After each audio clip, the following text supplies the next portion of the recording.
क्यों नहीं देखा? इसलिए नहीं देखा क्योंकि भगवान कहते हैं कि पूतना बाहर से बड़ी सुंदर है। बाहर से कैसी है पूतना? बन के आई ना, बढ़िया सज धज के आई, पर भीतर क्या भरा है? छल कपट। पूतना को भगवान ने देखना भी पसंद नहीं किया, आंखें ही बंद कर ली, नहीं देखेंगे तुम्हें। भगवान कहते हैं मैं उसे कभी नहीं देखता जो बाहर से सुंदर दिखे पर भीतर से कपट भर के लाए, कपट भर के चले, मैं उसे नहीं देखता। मैं उसे देखता हूं जो बाहर से भले सुंदर ना हो पर भीतर से सुंदर हो। चमड़ी की सुंदरता मायने नहीं रखती मेरी माँ, मन की सुंदरता मायने रखती है। इसलिए सजाना है तो तन को नहीं मन को सजाइए। तन को सजाओगे तो संसार रीझेगा। तन की सुंदरता से जगत रीझता है और मन की सुंदरता से जगन्नाथ रीझते हैं। अब आप डिसाइड करो कि तन से जगत को रिझाना है या मन से जगन्नाथ को रिझाना है। इसलिए कहता हूं भगवान को रिझाना है तो मन को ठीक करो। संसार के लोगों को क्या अच्छा लगता है? बोलो, शरीर तन। और भगवान को क्या अच्छा लगता है? तो क्या अच्छा होना चाहिए? शरीर काला है, रंग काला है, सांवला है, कोई बात नहीं, मन में कालापन ना हो, मन में दाग धब्बे ना हो, चलेगा।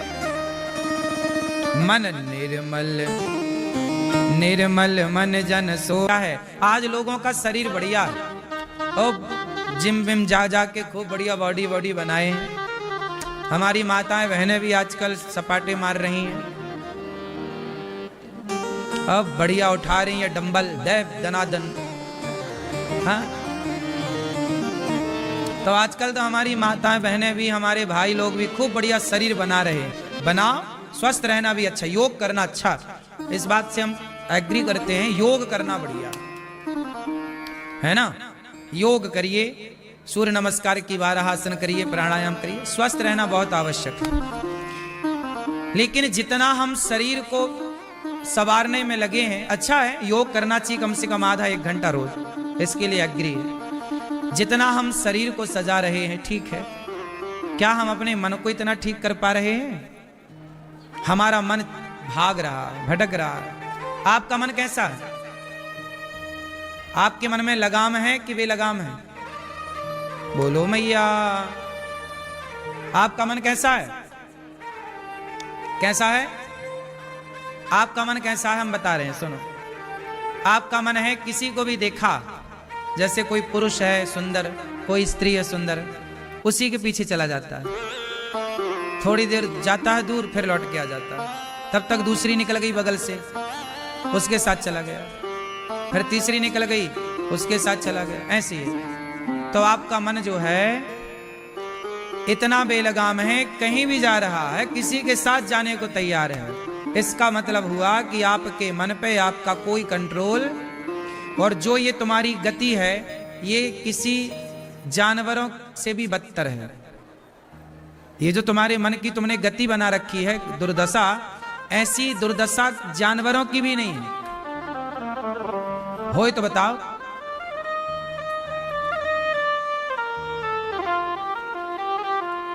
ऐसी स्थिति जानवरों की, हाँ, एक बात बताएं, जानवरों में भी एक सिद्धांत होता है, पता आपको? पता नहीं, आपको पता है कि नहीं पता है? बताएं, सुनो फिर। दादाजी, ओ भैया मोबाइल वाले के बगल में, सुनो प्रभु, बैल है, भैंस है, बकरा है, बकरी है। बकरी जब गर्भवती होती है, गाय जब गर्भवती होती है, तो उसी समय नंदी गाय के पास जाता है जब गाय गर्भवती होने के संकेत देती है। गाय रम्हाने लग जाती है, बकरी की चाल बदल जाती है। आप यदि पालन करते होंगे गाय, भैंस, बकरी इत्यादि का, तो शेर नहीं, सबका एक सिस्टम होता है, हर जानवरों का। सही है कि गलत है?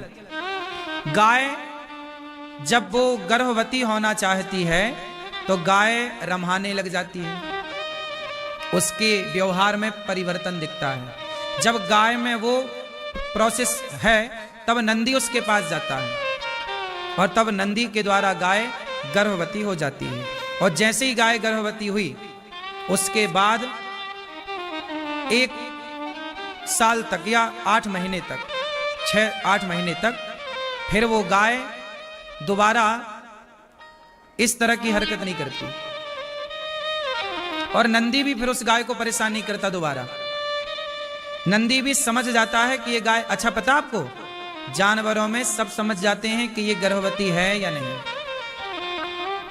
ये सब शेरनी और शेरवी जब मिलते हैं ना तो शेरनी की जब वो गर्भवती होने की उसके जब नेचुरल प्रोसेस स्टार्ट होता है तो वो एक गंध छोड़ती है, तब शेर उसके पास जाता है और वो शेर के द्वारा शेरनी गर्भवती होती है। और जब गर्भवती होती है उसके बाद शेर साल भर तक किसी और शेरनी के पास नहीं जाता अपनी शेरनी के अतिरिक्त। पता आपको ये सब चीजें? ऐसा नहीं कि कोई भी शेरनी दिखी तो लार बहाने लग गया, ऐसा नहीं है। नंदी भी यदि गाय उससे गर्भवती हो गई तो उसके बाद फिर वो ठंडा पड़ जाता है और प्रेम से अपने कार्य में लग जाता है और दोबारा उस गाय को बिल्कुल परेशान नहीं करता। हर समय नहीं वो परेशान करता रहता, जब गाय गर्भवती होना चाहती है तभी वो उसके पास जाता है उसके साथ रमण करने के लिए। इसका मतलब ये हुआ कि जानवरों का तो टाइम टेबल है। बोलो हाँ, तुम्हारा है टाइम टेबल।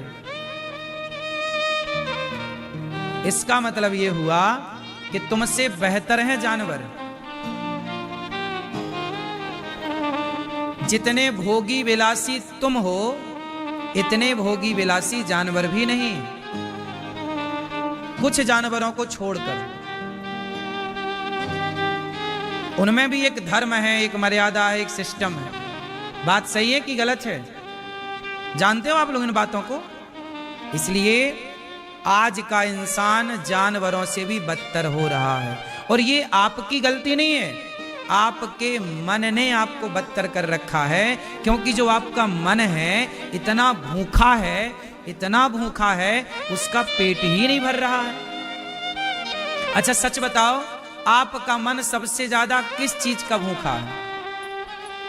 पैसे का, भोग विलास का, पद प्रतिष्ठा का, या और किसी चीज का? अपने अंतरात्मा से पूछ के बताना, हमें फुर्सत से बताना, जल्दी नहीं।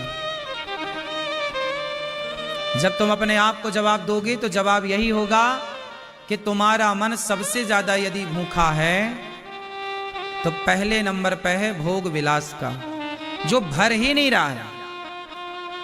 दूसरे नंबर पर तुम्हारा मन भूखा है रुपए पैसे का। तीसरे नंबर पर तुम्हारा मन है भूखा प्रतिष्ठा का, पद का, नाम का, इज्जत का। ये 3 भूख हैं तुम्हारे भीतर। उनमें पद प्रतिष्ठा ठीक है, आखिरी है, सब चाहते हैं, पैसा सब चाहते हैं। इन तीनों से यदि मन हट जाए तब मन कहां लगे? अच्छा अब खेल मन का है, अब मन तुम्हारा बिजी कहां है? पर स्त्री पर पुरुष में। मन कहां बिजी है? पैसों में। मन कहां बिजी? घमंड में, एटीट्यूड में, मैं ये नाम पद। अब मन जब यहीं लगा है तो मन न भये 10-20, एक तो है। अब एक मन है वो यहां बिजी है तो वो मन फिर भगवान में लगे कैसे? और जब तक मन भगवान में लगे ना तब तक भगवत प्राप्ति होए ना। अब मन को फुर्सत ही नहीं है। आप लोग जहां बैठते हैं जो सोचते हैं, आज देखो टीवी पर रामायण भागवत कम आती है, बॉलीवुड के द्वारा पिक्चरें ज्यादा बनती हैं। कैसी बनती हैं? अश्लील। क्यों बनती हैं? क्योंकि उन अश्लील चित्रों को देखने के आप आदी हो गए हैं। आप आदी हैं तो वो बना रहे हैं। आप देखना बंद कर दें, बननी बंद हो जाएंगे। क्योंकि आप ग्राहक हैं उन चीजों के, आप खरीदते हैं उन चीजों को। तो वो है, इससे पता चलता है कि आप देखना क्या चाहते हैं। आपके हाथ में मोबाइल होता है ना, जब आप अकेले होते हैं आप रील देखते हैं, क्या देखना चाहते हैं, क्या सुनना चाहते हैं। इसलिए कहता हूं, अपने मन को इतना आजाद ना छोड़ो कि मन कहीं भी जाए, मन को पकड़ो। ए मन चल, रे मन तू सत्संग कर। डांटो मन को, थोड़ा समझाओ, रे मन